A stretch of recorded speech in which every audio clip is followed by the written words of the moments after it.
So many other people's blessings are tied to your action. You will change so many people's lives simply by taking action. You will save so many people from heartache, from confusion, from depression. You will help so many people if you just get up. That should be motivation, that your life will be used to help others. Voilà, ciao, j'espère que vous allez tous bien. My name is Kira Mai, and welcome back to my digital safe space where we talk all things faith, self-love, self-improvement, and beauty. Today I want us to talk about a topic that is very dear to me, and that is the regret of not starting sooner. So if that's something that resonates with you, then definitely keep on watching. I don't doubt that this is something that we've dealt with quite often in our lives, feeling like we are in a space where we could have started something sooner, whether it be a project, starting a business, just being more outgoing, wishing that you had taken on the characteristics and the traits of the person that you know that you can be deep down, but never feeling ready enough to do it. I've definitely found myself in that space where I've regretted not having started my YouTube channel any sooner, not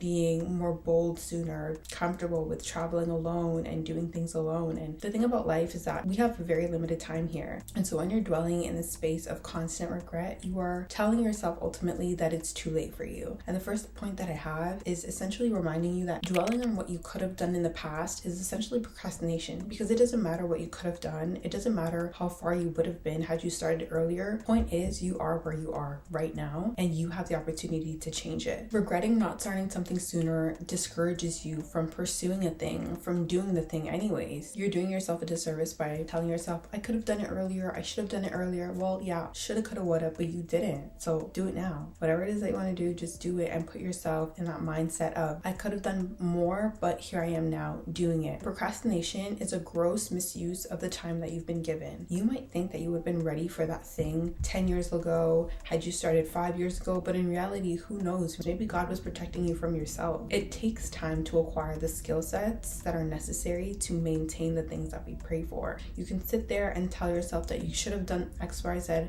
so long ago, but at the end of the day, you might not have had the maturity necessary to keep that thing, to maintain it, to grow or scale your business. You might not have had the resources, the courage, all the things that are required to actually be a good steward of the things that you're blessed with. So yeah, your timeline is ultimately useless, because I'm sure that there are things that you prayed for, that you genuinely wanted, and hindsight kicked in after a few years, few months or whatever passed, and then you realize that you weren't ready for that thing.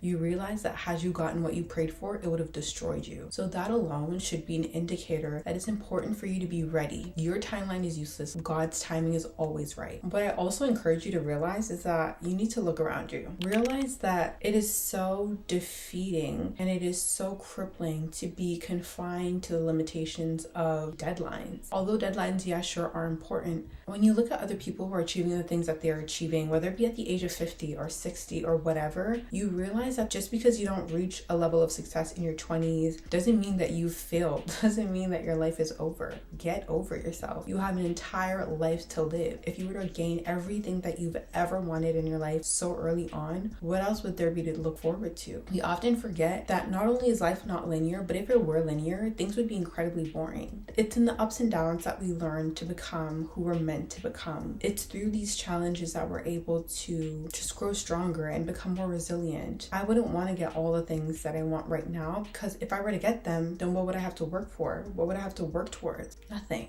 Life is so much more exciting and so much more worthwhile when you go through the ebbs and flows and the ups and the downs. Realize that this is all a part of God's plan, and setting these arbitrary deadlines for when you want to accomplish certain things. As soon as you accomplish them, then what? There are millionaires and billionaires and uber successful people who have achieved everything that they set out to at a specific age. They've got everything that they wanted and they are miserable. There are so many people like that who said that they got everything that they needed. They pleased their parents. They did the thing. They became lawyers, they became entrepreneurs and business owners, they became parents, they got married, they checked off all these boxes, and they're still unhappy. Bask in the now. Don't bask in the acquisition of the things that you want. Bask in the process and the development of who you become as you are getting towards your goals, growing closer and closer to that milestone. And it's through that you realize that God isn't done with you. Every waking moment is literally a testament that God is not done with you.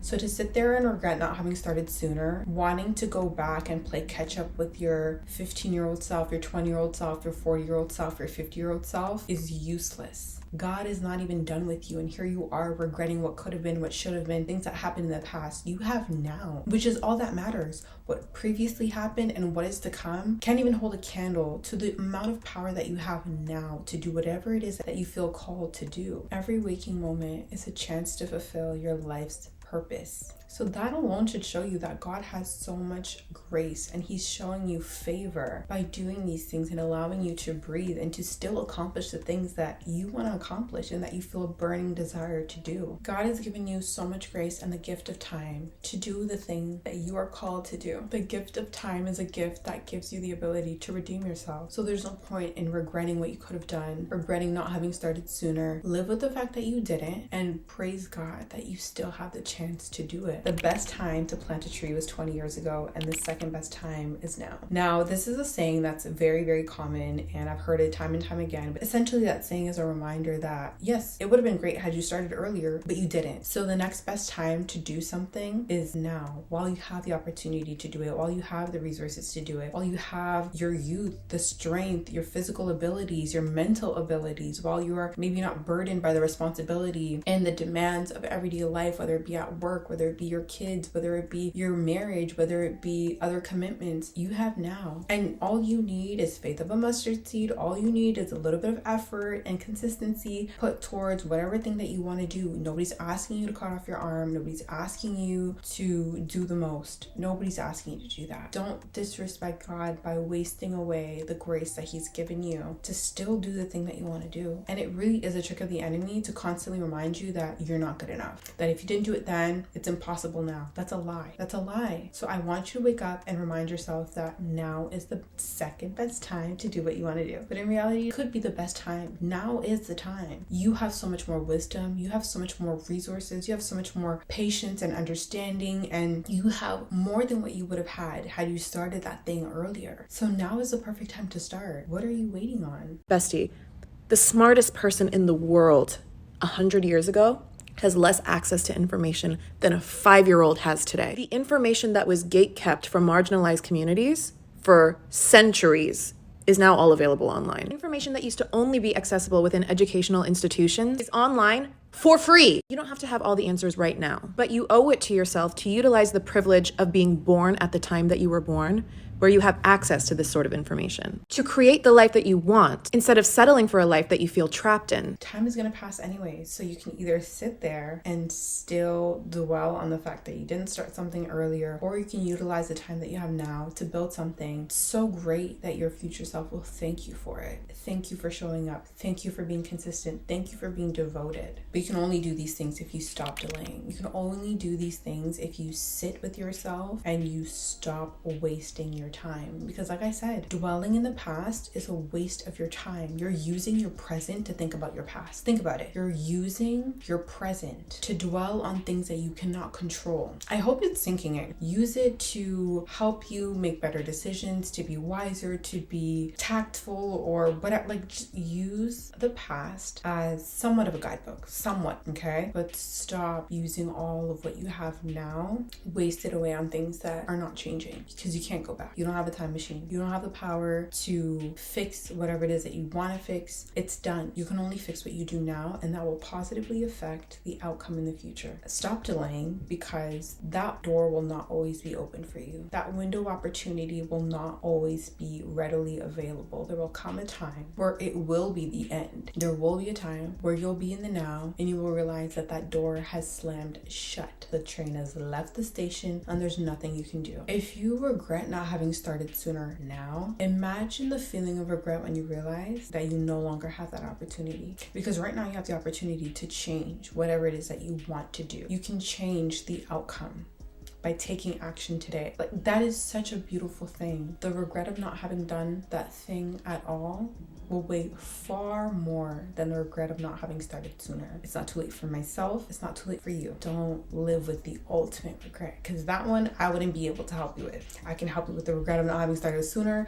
I can give you all these tips and tricks. I can give you all the word of advice that have proven themselves to be helpful and useful for me. But as soon as that door shuts, there's no way you can do it again, I can't help you there. I can only help you as your digital sister and tell you that you still have time. But when that door shuts, there's nothing anybody can do for you. You've been given a lot of grace. I've been given so much grace. Grace that I choose not to waste away, let wither and rot. We all have so much potential, but there's nothing worse than wasted potential. What I encourage you to do is to not let the enemy continue to plant seeds of doubt, of anxiety, unfulfillment. What I really want you to do is to focus on God and remember that He planted this desire in you. He gave you the skills and the opportunities and all the things that you need to be able to accomplish that thing. I'm sure you've heard this before, but there are people with half your talent, a quarter of your talent, and even less who are still making moves and accomplishing things that you wish that you did. All that because they're taking action and they're not dwelling in what they don't have, what they didn't have, what they could have had. And this isn't even an encouragement for you to compare yourself to other people, but this is just to remind you to put yourself in the mind frame of somebody who's capable and who has everything that they need to get started. Everything and more, I bet. But what is stopping you is your mind. Not the fact that you don't have a lighting, not the fact that you have work, not the fact. It's not the aesthetics, it's not your background that's stopping you, it's not your appointments, it's not school. You are standing in the way of your own blessing, period. I've done that. I'm talking to myself when I'm saying this. And it's been through drawing closer to God that I've been really able to focus my intention on what is right and what is sustainable. To build something on a shaky foundation is not sustainable. And for me, my relationship with God is what has driven me and what has made me the woman that I am today. It was through making contracts with God that I really took myself seriously. I've always been the kind of person where I found it easy to blow myself off. I found it easy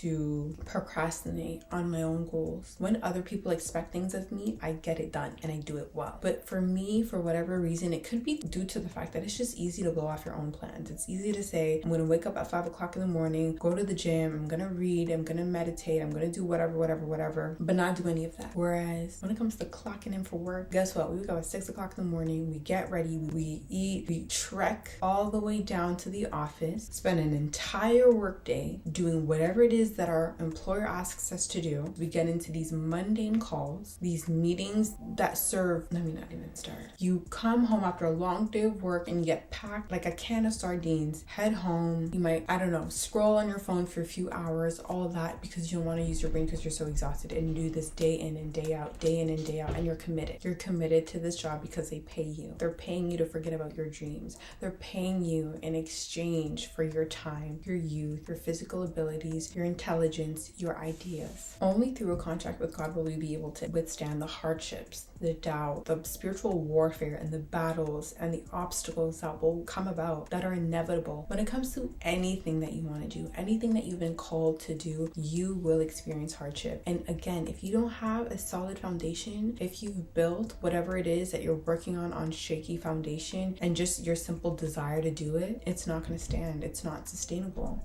For me, my faith has really anchored me. And if I make a contract with God, I say I'm going to do X, Y, Z, I'm going to do X, Y, Z. When I put God in it, I can't play. I can't afford to. Why? Because He gave me everything that I have. And if I sit there unserious, flippant with the talents that He's given me, He will take it away. And the parable of the talents has been one that has genuinely struck fear in me. And not fear as in, oh, I'm so scared. I mean, like, I am a little bit. But for me, squandering the talents and the gifts that He's given me is not only insulting to the one who gave it to me, but it is such a deep level of disrespect. It is incredibly important for you to make use of the things that you've been given and multiply it, because that will show that you're a good steward. Make that contract with God and show Him that you're serious about whatever it is that you've been wanting to do, but you haven't been able to get yourself to do it. There are times where you're going to be super consistent, but there are also going to be times where you're going to have a season where it's quiet. Again, life isn't linear, so that is okay. Just make sure that you are rooted in your faith. I don't know what you believe in. I know that faith has been a very big part of my journey, and it's really what has driven me. And so I encourage you to be curious. Utilize the rule book of life, which is scripture. And I'm saying all this because I really want to drill it in your head that it's not over until your last breath. You still have time. You still have that opportunity. That door hasn't closed. And if it has, trust me, it's to make way for something much bigger, something better, something cooler, something more interesting, something more challenging, but in the best way. It isn't over until your last breath. Just think about it, how fortunate you are right now to be regretting something that you're able to change. You don't have to stay stuck because you're not stuck. There's something so sad about knowing that you had an opportunity, knowing that it was always there, yet you choose to deny yourself something great. Use your now. The past holds absolutely no weight to your now. You've been given so many gifts, so much grace, so much mercy. So to be psychologically stuck, so much so that you watch the clock ticking, the days pass, and you still do nothing is so incredibly heartbreaking and sad. Use your now. Do it hungry, do it sad, do it tired, do it scared. You can scream, you can jump, you can whine. It doesn't matter, but you must do it. That is the only way that you'll be able to get over the regret of not starting sooner. This is my word to you, my message to you, that you are so blessed and you have time. Leave it alone. What you could have done, what you should have done, what you would have done. You have everything now. The resources, the opportunity. Please do whatever you need to do. Like the video, save the video, share the video. But remember that you have time and you are living in the best possible time imaginable for man. And I'm privileged to be able to even share this message with you. So please use your now, use your life, use your breath wisely. So many other people's blessings are tied to your action. You will change so many people's lives simply by taking action. You will save so many people from heartache, from confusion, from depression. You will help so many people if you just get up. That should be motivation, that your life will be used to help others. That should be motivation and such a blessing to you. So that's all I have for today. I thank you so much for watching. I didn't mean to get all preachy, but I'm a woman of faith. If this isn't your first time on YouTube and you like the video, then you know what to do. I pray this video has blessed you and that you share it with whoever you feel called to share it with. And I hope that you take care of yourself. On se verra la prochaine. Bye.